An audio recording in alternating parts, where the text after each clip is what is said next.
दिव्य, भौम एवं अंतरिक्ष जन्य उत्पात तथा उनकी शांति के उपाय। सूत जी कहते हैं, ब्राह्मणों, अब मैं विविध प्रकार के अपशकुनों, उत्पातों एवं उनके फलों का वर्णन कर रहा हूं। आप लोग सावधान होकर सुने। जिस व्यक्ति की लग्न कुंडली अथवा गोचर में पाप ग्रहों का योग हो तो उसकी शांति करानी चाहिए। दिव्य, अंतरिक्ष और भौम, ये 3 प्रकार के उत्पात होते हैं। ग्रह नक्षत्र आदि से जो अनिष्ट की आशंका होती है वह दिव्य उत्पात कहलाता है।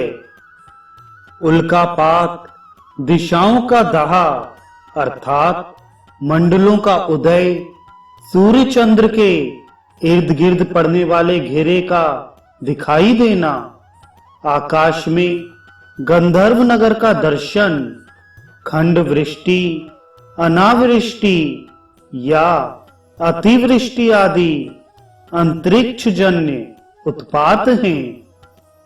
जलाशयों, वृक्षों, पर्वतों तथा पृथ्वी से प्रकट होने वाले भूकंप आदि उत्पात भौम उत्पात कहलाते हैं।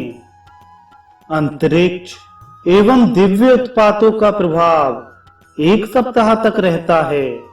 इसकी शांति के लिए तत्काल उपाय करना चाहिए, अन्यथा वे बहुत काल तक प्रभावी रहते हैं। देवताओं का हंसना, रुधिर स्राव होना, अकस्मात बिजली एवं वज्र का गिरना, हिंसा और निर्दयता का बढ़ना, सर्पों का आरोहण करना, ये सब दैव दुर्निर्मित हैं। मेघ से उत्पन्न वृष्टि केवल शिला तल पर ही गिरे तो 1 सप्ताह के अंदर उत्पन्न प्राणी नष्ट हो जाते हैं।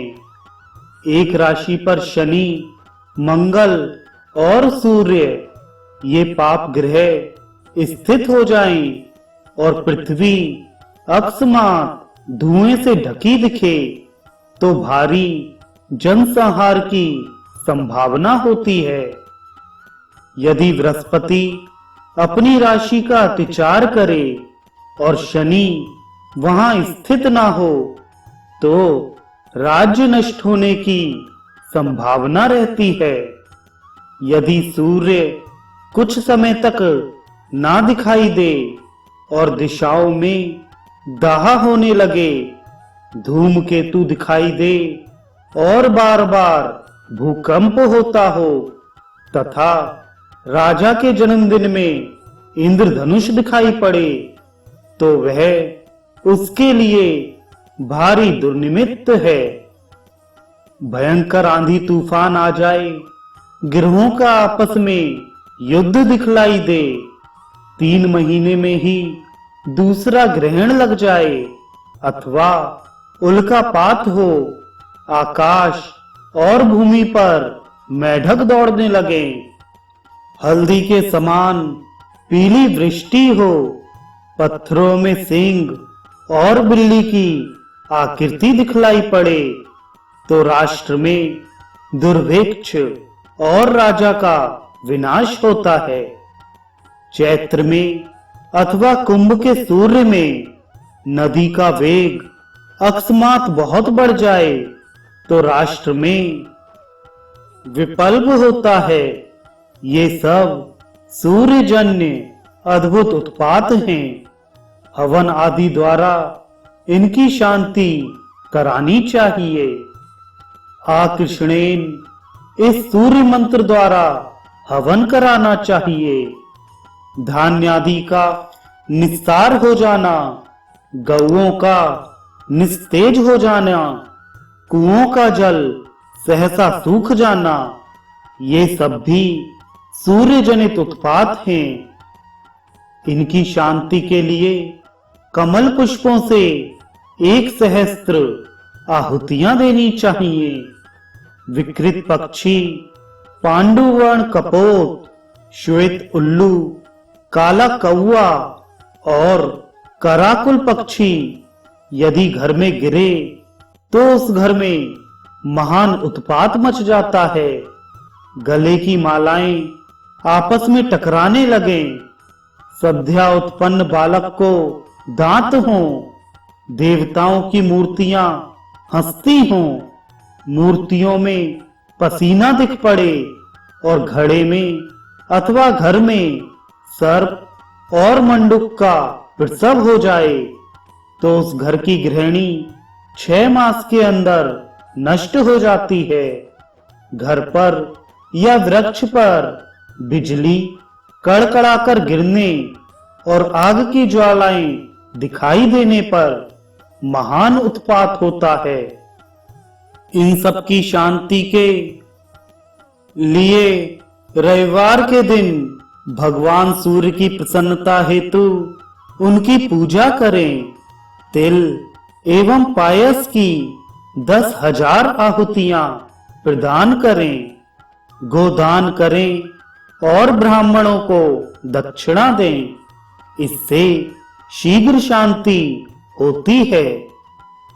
अचानक ध्वज, चामर, छत्र तथा सिंहासन से विभूषित रथ पर राजा का दिखलाई देना तथा स्त्री पुरुषों की लड़ाई, ये भी महान उत्पात है। पृथ्वी का कांपना, पहाड़ों का टकराना, कोयल और उल्लू का रोना आदि सुनाई पड़े तो राजा, मंत्री, राजपुत्र, हाथी आदि विनष्ट होते हैं। ताड़ एवं सुपारी के वृक्ष एक साथ उत्पन्न हो जाएं तो उसमें घर में रहने वालों पर विपत्ति की संभावना होती है। दूसरे वृक्षों में अन्य वृक्षों के फूल फल लगे हुए दिखें तो यह सोम ग्रह जन्य उत्पात है। इसकी शांति के लिए सोमवार के दिन सोम के निमित्त दधी, मधु, घिरत तथा पलाश आदि से इमम देवा इस मंत्र से 1000 आहुतियां दें और चरु से भी हवन करें। उड़द और जौ की ढेरियां सहसा लुप्त हो जाएं। दही, दूध, घी और पकवानों में रुधिर दिखलाई पड़े।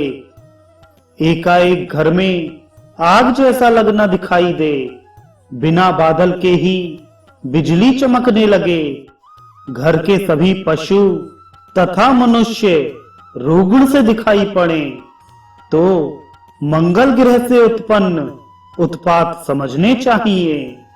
इनसे राजा, अमात्य तथा घर के स्वामियों का विनाश होता है।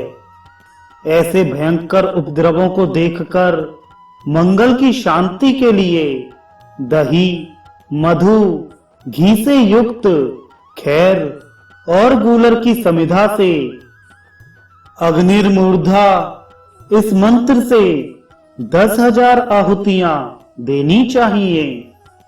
3 ब्राह्मणों को भोजन कराकर दक्षिणा में लाल वस्तुएं देनी चाहिए तथा सोने या तांबे की मंगल की प्रतिमा बनाकर दान में देनी चाहिए।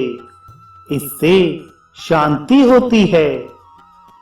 गौएं यदि घर में पूंछ उठाकर स्वयं दौड़ने लगें और कुत्ते तथा सूअर घर पर चढ़ने लगें तो उस घर की स्त्रियों को भीषण कलेश की आशंका होती है।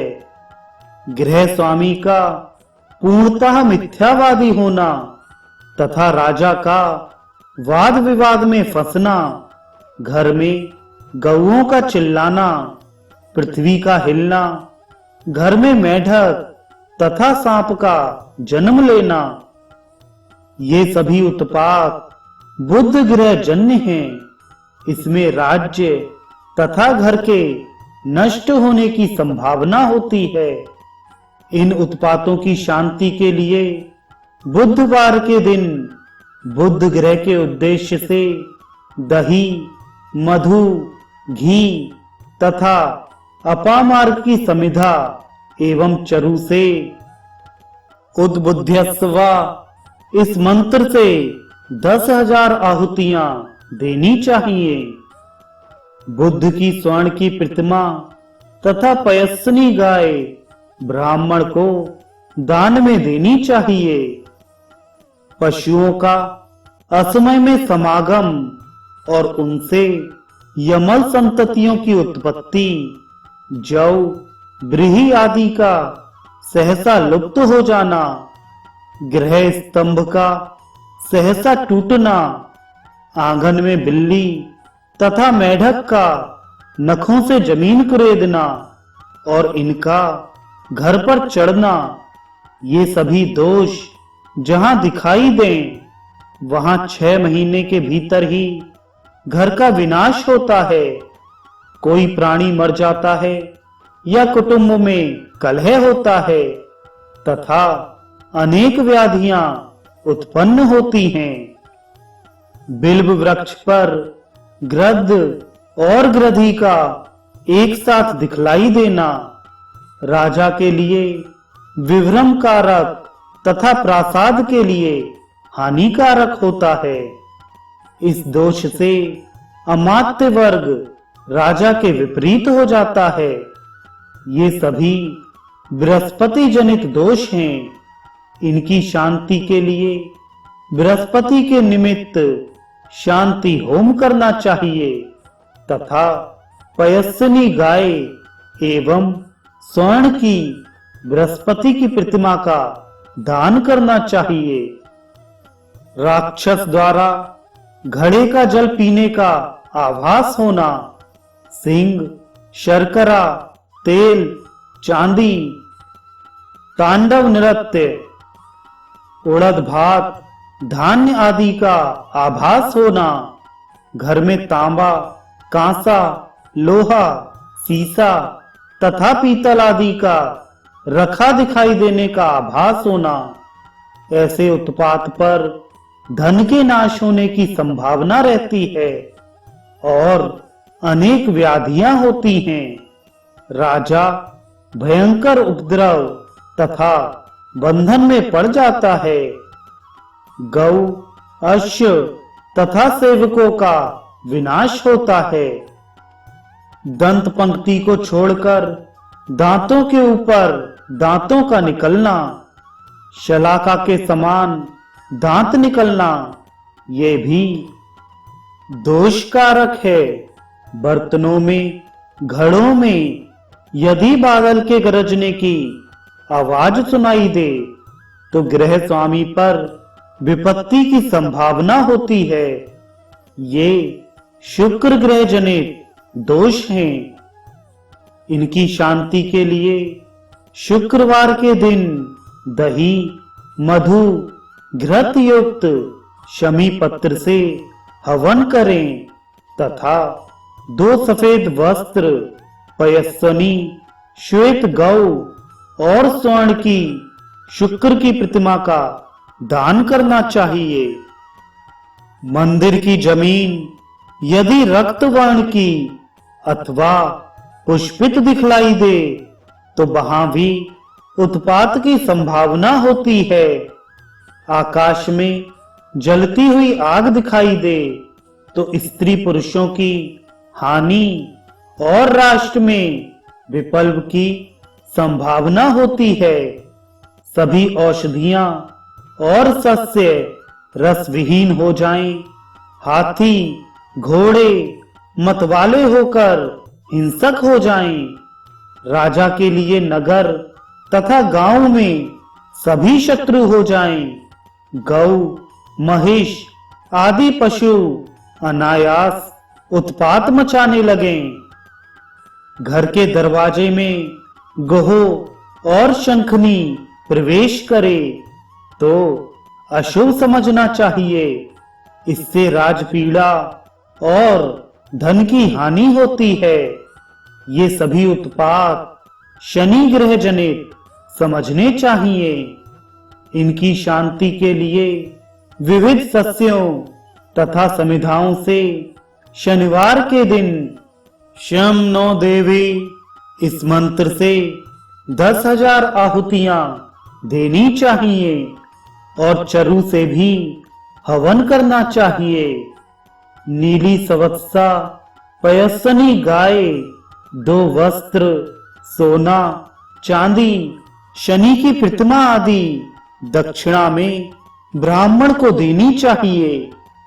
बादल के गरजे बिना लाल पीली शिलावृष्टि का दिखलाई देना, बिना हवा के वृक्ष का हिलना डुलना दिखलाई देना, इंद्रध्वज तथा इंद्रधनुष का गिरना, दिन में सियारों का तथा रात्रि में उलुक का रोना, एक बैल का दूसरे बैल के कुकुद पर मुंह रखकर रभाना, ऐसे दोष होने पर देश में पाप की वृद्धि होती है तथा राजा राज्य एवं धर्म से च्युत हो जाता है। गौ और ब्राह्मण में परस्पर द्वंद्व मच जाता है, वाहन नष्ट हो जाते हैं। यदि आकाश में ध्वज की छाया दिखलाई पड़े तो राष्ट्र में महान उपद्रव होता है। यदि जल में जलती हुई आग दिखलाई दे और सिर अथवा शरीर पर बिजली गिर जाए तो उसका जीवन दुर्लभ हो जाता है। दरवाजों के किनारे पर अथवा स्तंभ पर अग्नि अथवा धूम दिखलाई दे तो मृत्यु का भय होता है।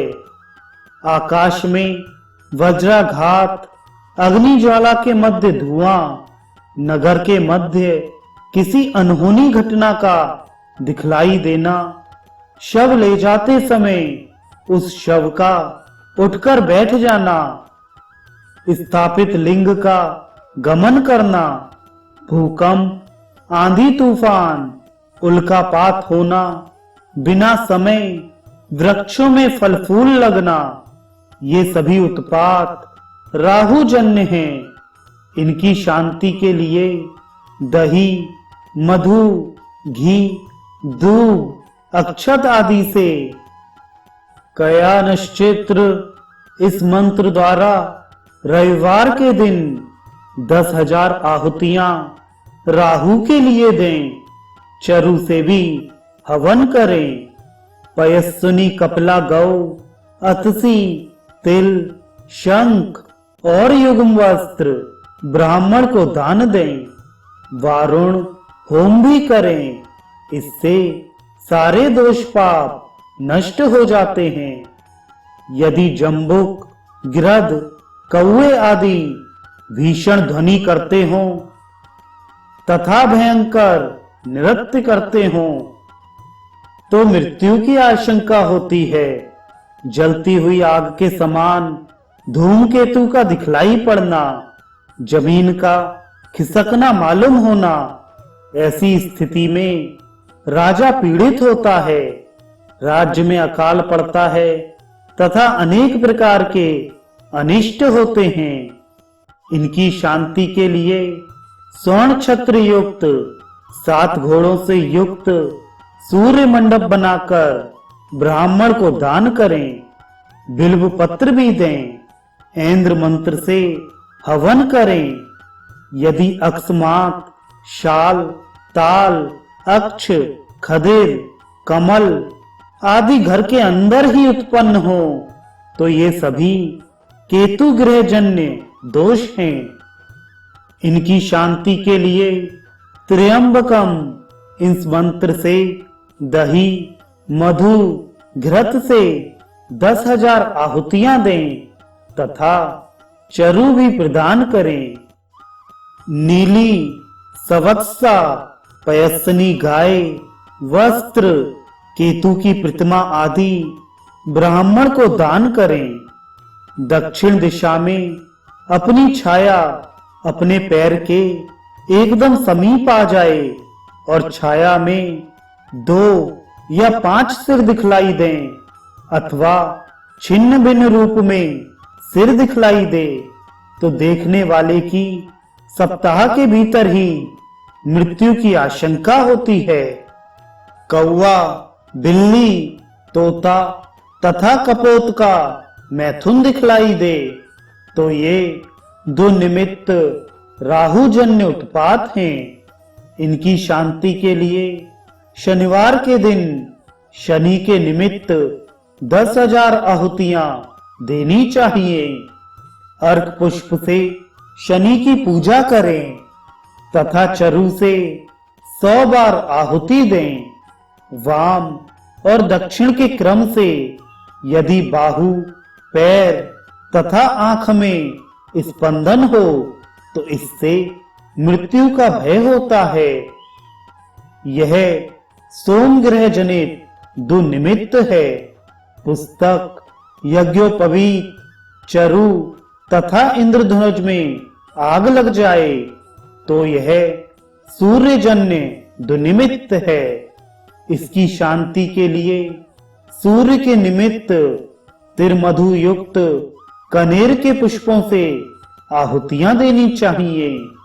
जिन ग्रहों का दुनिमित्त दिखलाई दे उसकी शांति के लिए ग्रहों तथा उसके अधिदेवता और प्रत्यधिदेवता के निमित्त भी विधि पूर्वक पूजन, हवन, स्तवन, दान आदि करना चाहिए। विधि के अनुसार क्रिया न करने से दोष होता है, अतः ये सभी शांति आदि कर्म शास्त्रोक्त विधान के अनुसार ही करने चाहिए। इससे शांति प्राप्त होती है और सर्वविध कल्याण मंगल होता है।